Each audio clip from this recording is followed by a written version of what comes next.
Hi everyone, I'm Ed Amoroso from Tag Cyber, and I'm here with Anthony DeBello, who is the Vice President of Strategic Development at OpenText and a longtime friend and colleague. Anthony, how are you doing?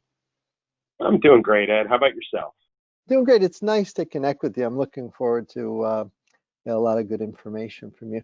Anthony, what I'm going to do is maybe ask you first to just give us a little elevator introduction to OpenText. OpenText is a company that well known in the IT industry, but maybe in the cybersecurity industry might help to tell people a little bit about what the company does. And then I want to talk strategy with you. I think the folks watching will benefit from some of the strategic work that you're doing. Maybe they can learn something. But tell us a little bit about OpenText first. Sure, thanks. I came to OpenText about 3 years ago when OpenText acquired Guidance Software, the maker of Encase, and it was the first security-related acquisition that OpenText had made. And I remember getting the email at Black Hat in 2017 that OpenText has entered the intent to purchase Guidance Software, and I think my reaction might have been the same as many of our viewers. Oh, who's this, and what does an information management company have to do with information security? And within the first 6 months, it became really clear, and it was somewhat enlightening, and part and parcel what's kept me with the business going forward. So, as an information management company, I think OpenText is in a unique position as it starts to build out security, discovery, investigation controls around information. And talking to a lot of the subject matter experts here at OpenText in that first 6 months, I learned that the business understands a lot about information, how it's used, how it moves from one place to another, business usage of information, things that I think is a little bit lacking in the information security subject matter expert space.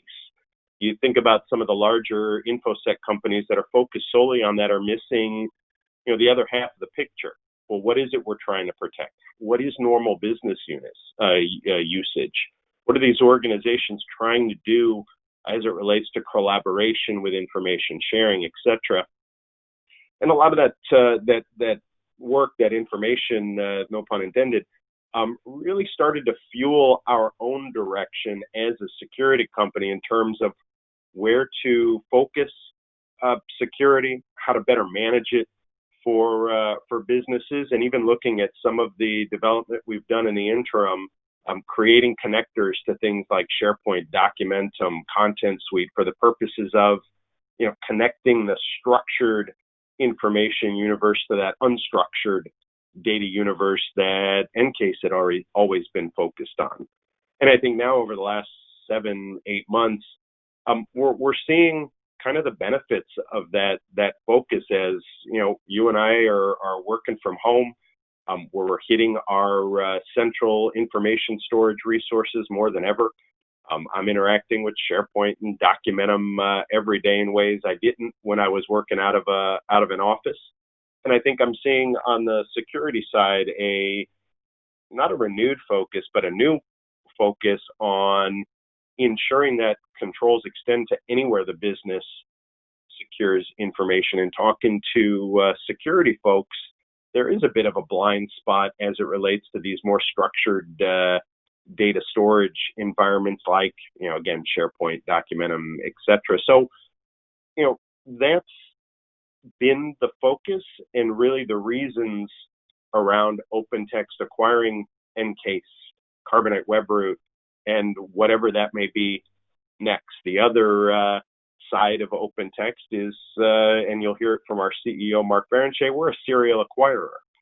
Encase and Webroot, Carbonite aren't the end-all of our focus in information security. This is a strategic move by OpenText, again, to extend controls around information that has been their historical focus.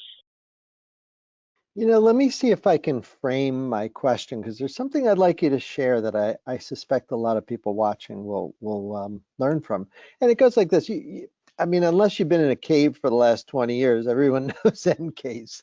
It's one of the iconic tools, and maybe if you had to list 5 or 6 things that have been around and have been present in our community, you'd have to point to end cases certainly in the top 3 or 4. So congratulations on that. That's not an easy thing to do. But when an iconic brand or any product becomes part of something bigger, like a bigger company, acquire, whether it's an IT company or a service provider or whatever, well, how do you go about doing strategy? And maybe you can answer the question by sharing how you're doing it. So it's we do want to hear the strategy at OpenText, certainly, because a lot of users of the component products that you talked about interested in hearing how you're bringing it all together. But maybe as you're doing it, you can fly over yourself and observe and point out how you do it, because there's a lot of people who are in a very similar situation. Did I frame that question well? It's a little tricky. I think you can do it. No, I think it did. And one of the challenges in helping OpenText define and execute on its security strategy is the fact that the company is changing every year.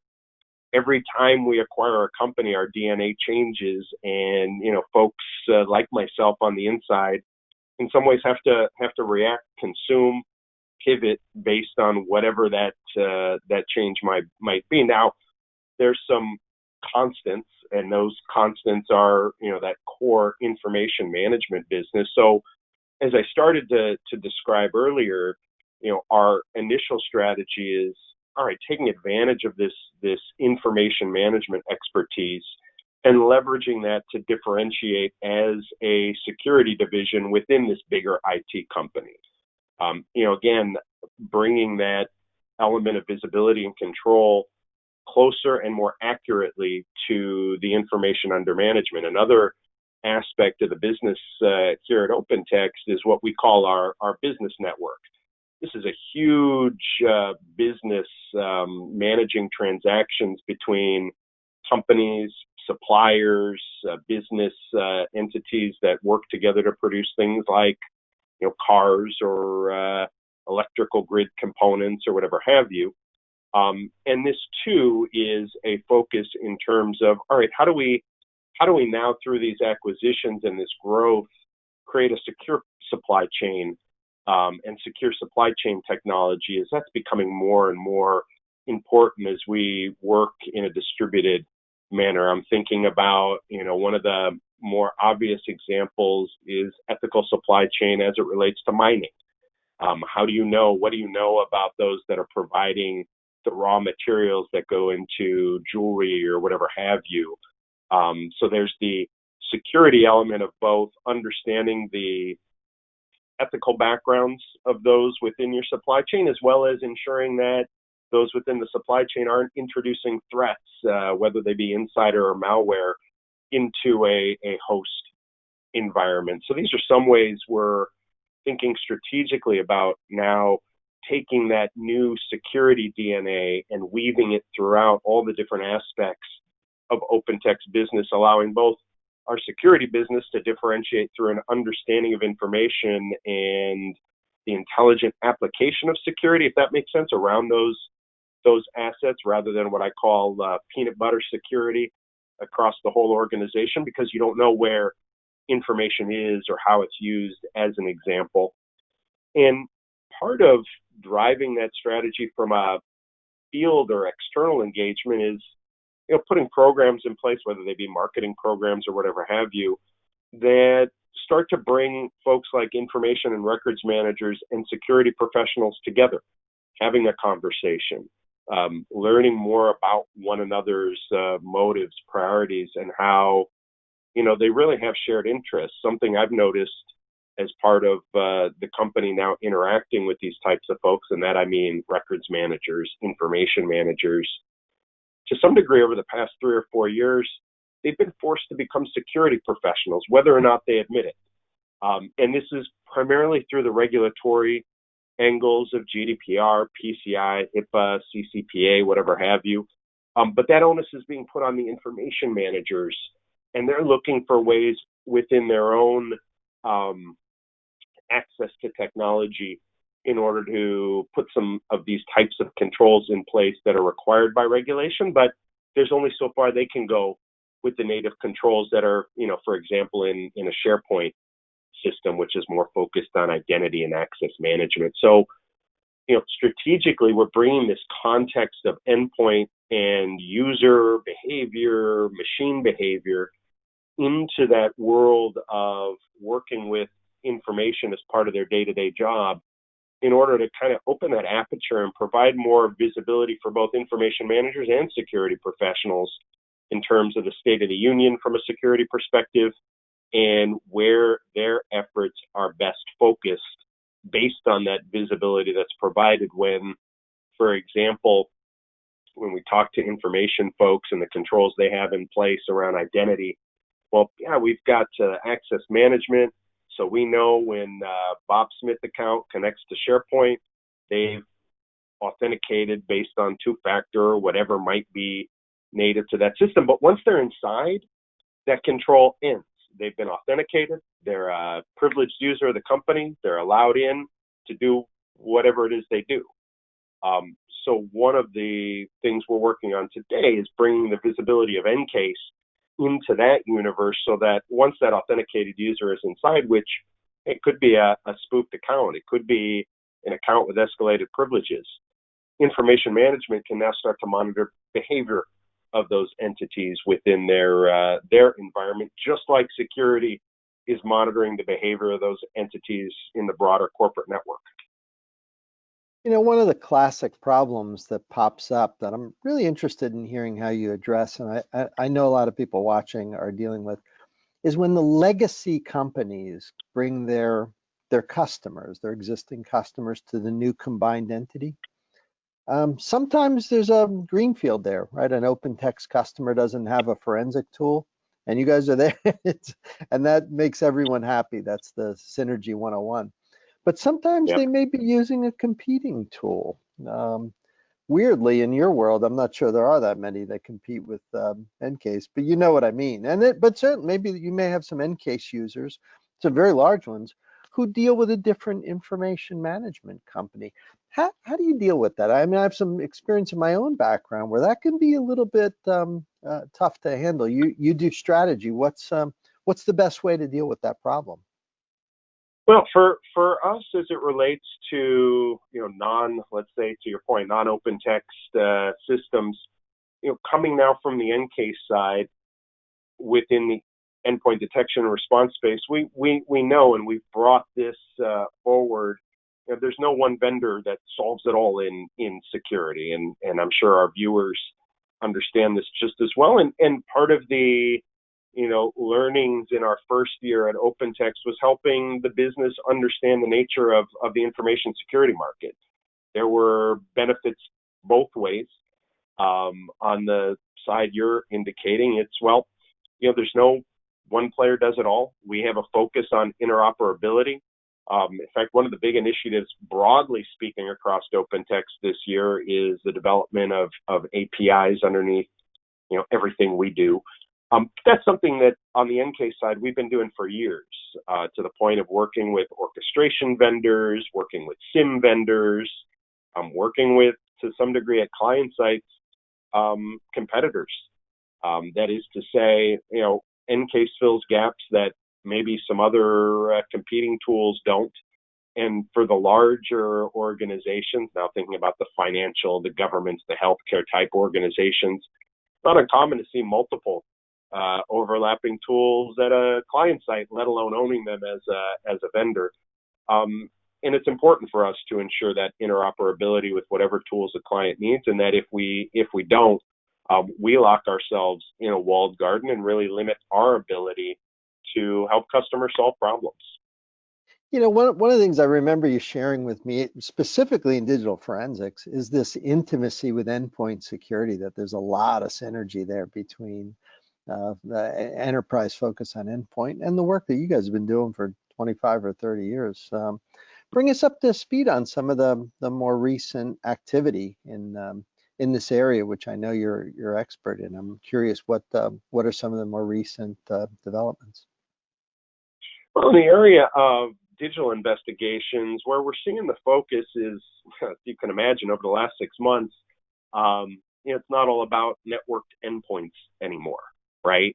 In the first couple months here of COVID, we were scrambling, 12 plus hours a day, helping customers almost re-architect overnight in terms of, how they're able to use a tool like Encase and investigate, machines of folks that are working from home and managing all the new risks that come with these home networks connecting over VPN or not to reach into corporate assets. So you'll see one of the announcements or one of the things we'll be releasing, we've been talking about it for a couple months, over the next couple months, is this ability to reach out over, the internet, over DMZ, over whatever have you, in order to connect to these disconnected endpoints and enable that continuity of investigations, discovery, EDR.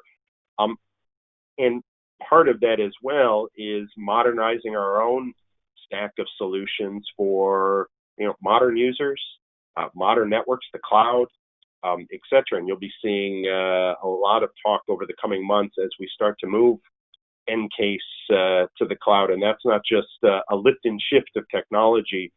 We've been fortunate in that OpenText has made investments in our business in order to do this work.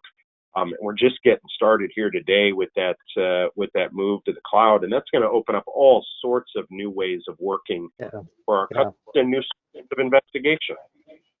I would think all the great themes of the time, multi-cloud, multi-SaaS, IoT, you guys, given the work you do, you really have to wrap and cover everything, don't you? You guys don't get a pass when something new comes along. What have been some of the big challenges? I'm guessing IoT is probably a particular area of focus in the company, I would think.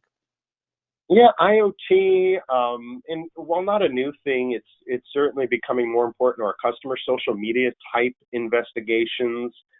For example, we're seeing many requests to be able to investigate things like Slack and Teams, GoToMeeting chats and things of that nature, and that's where business is happening now. Unfortunately, I'm not sitting with you in New York City at a beautiful WeWork office. We're having to do this virtually. It's working out well, but security, as unfortunately is typical, is lagging behind a little, and we're working real hard to help catch up in this dramatic shift that we've experienced over the months. And yeah, IoT is part of it. I would say, if I were looking late last year, early this year, IoT was really starting to become more of a thing. With COVID, that's just shift to remote work requirements. I don't think we have time, unfortunately, to do more over these past few months other than follow IT towards supporting the business and make sure that security is as close to that change as possible. Makes sense. Makes sense. Now, from a strategic perspective, what do you see on the horizon? What are some predictions, both for the company, for your customers, and maybe for our broader cybersecurity industry? I'm curious what you think when you think pull out your crystal ball and see what's coming. Well, let's start broadly speaking, and I think this plays back to comments around trends in digital investigations and needs around the investigator, as well as where we come from as a business. In 2019, every year, and we're getting ready to do this again, all the cybersecurity folks and predictions and whatever have you. But reflecting on 2019, I wrote at length in terms of disinformation and the problems that would likely cause in 2020. And, sadly, a lot of that's turning out to be true. I think in 2021 and beyond, and I think this falls on security, we need to better understand and develop the means to differentiate fact from fiction at scale, right? Like, one of the big challenges for our government right now is cutting through foreign disinformation and understanding the difference between, reality and disinfo.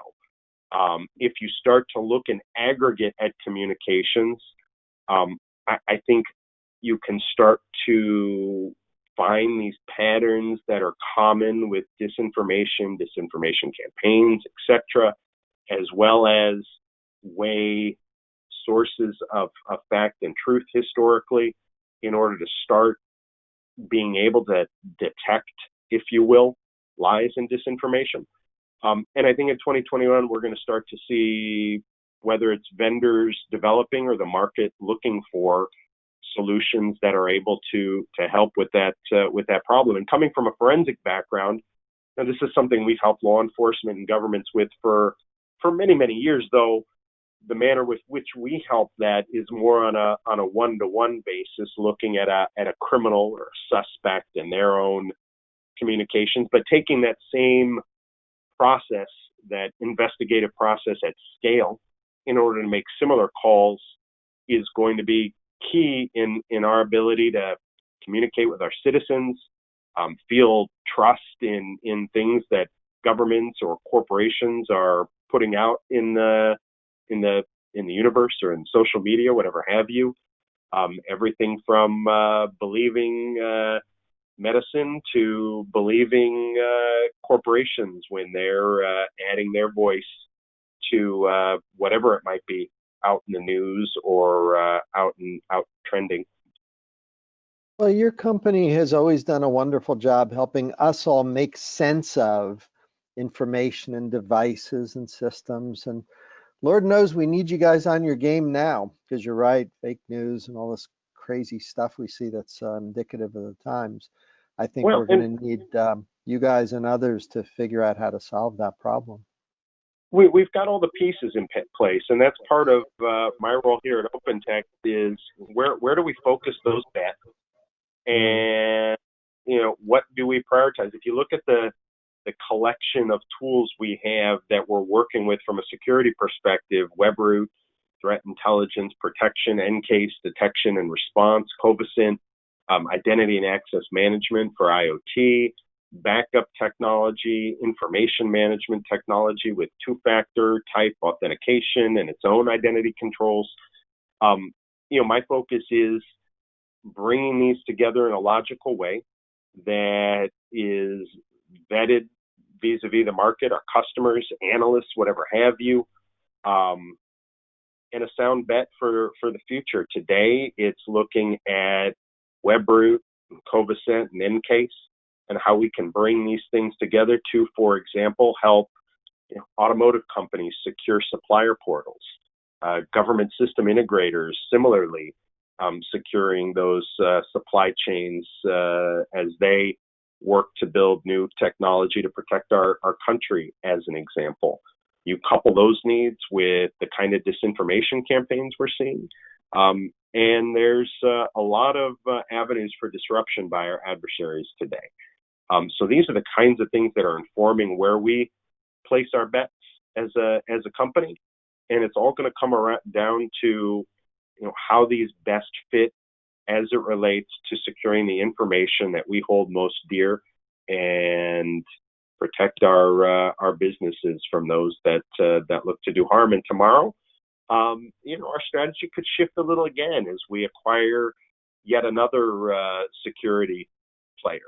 And you spoke earlier too about competing technologies, and yeah, there's some overlap across technologies here at OpenText. And the way we manage that is looking at market segments, and that informs our strategy in terms of how we bring those businesses forward. So NCASE, for example, is squarely focused on the enterprise market segment versus a WebRoot, which has been focused on the small and medium business segment, the consumer segment. Now, part of our job is, okay, how do we logically bring these things together? Where's the meat in the middle where we can attack a combined approach to protection and detection while, growing those respective businesses in the areas of their legacy, right? Keeping that consumer and small, medium business segment alive, keeping the enterprise segment alive while coming together and developing something new for whether it be another segment of the market or focused along one of those other lines. That's where we look at opportunity, market size, and everything else a well-run business would have to do before making a decision dive into any particular market segment. Well, Anthony, on behalf of my team at Tag Cyber, and I'm sure everyone watching, I want to thank you for taking some time to share. I always love listening to you, always pick up some nice nuggets every time we talk. And I hope you guys stay on your game. Keep up the good work. We need you guys doing good work. Helps keep us all nice and safe and secure. No, I appreciate that. And if there's anything I can leave our viewers with, I would say now more than ever, make friends in information management, make friends in legal. These are going to be the folks you will need when problems arise, and it's harder than ever to maintain these relationships. So I encourage you all to do that and attack the problem together as a unified front. We all need that work to happen on the other side. Wonderful closing thought. Again, thank you so much, Anthony, for sharing. Appreciate it. Thank you as always, Ed. It's been a pleasure. Great. And we'll see you all next time.